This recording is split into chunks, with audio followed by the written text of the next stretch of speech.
The war in Iran is rattling the aviation industry, from flight cancellations to rising costs for jet fuel. Oof. So if you're planning to travel this spring or summer, should you grab a ticket now or should you wait? Yeah, those are the questions we have for Eric Rosen, who joins us this morning. Eric is the Director of Travel Content at The Points Guy.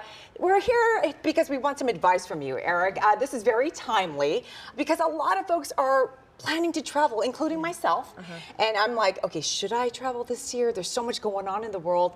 First of all, we want to ask you, how big are these price hikes or spikes that we're seeing right now for flights? Sure. The good news is the prices haven't spiked quite so much yet. I will say, airfares were already on the rise this year. They were already 6% up year over year as of January and just rising from there. But we haven't seen the impacts of this oil crisis or what's going on in the Middle East right now hit airfares. Some international carriers have already announced that they will be raising fares and adding fuel surcharges, which we've seen during past crises. But we're not exactly sure how much that's going to impact prices.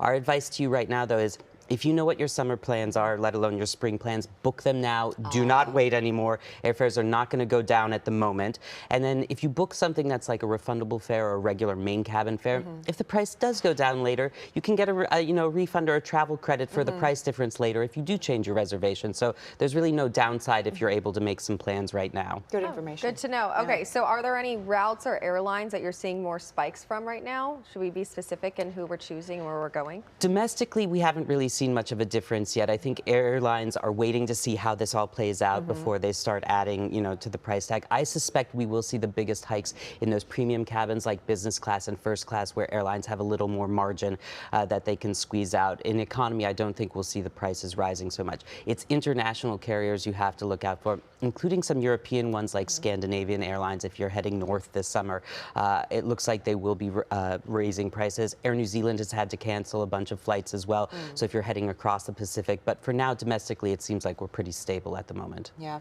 Of course, I was talking about it earlier with you, Eric. There's a lot of uncertainty about how long this conflict, the war, will last. So is there anything travelers can do to protect themselves, in case the prices drop by the time of their trip? Sure. Like I said, if you book a regular main cabin fare, airlines are a lot more lenient than they were years and years ago, where you couldn't really make any changes. Right now, if you book a main cabin fare, not basic economy, which doesn't allow you to make any changes or cancel later, but a regular economy fare, if you do find a lower price later on, chances are you can rebook your flight and then use that credit from the fare difference for a future flight. So if you can make some plans, I would suggest doing that.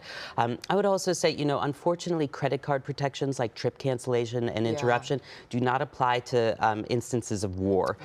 But if you get something like a cancel for any reason insurance policy for your trip, which can be expensive, but hey, if you're taking that round the world cruise or whatever it happens to be, will be worthwhile, you will likely be covered by that. So your advice, get that travel insurance. Get the comprehensive cancel for any reason travel insurance if your plans are expensive.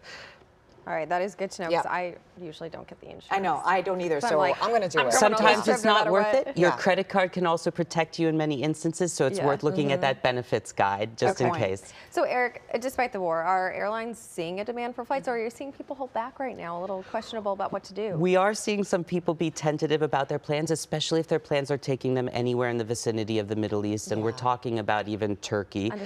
People had some beach vacations that they're now on the fence about, and that's understandable. In terms of travel demand here, it doesn't seem like there's been any major impact. People still have to go places for work. They still got to see family, take those vacations. Spring break is coming up, so people are going to be flying. If you just want to make a trip right now, you want to get out of the United States, you want to go somewhere, what's kind of your best option, bang for your buck?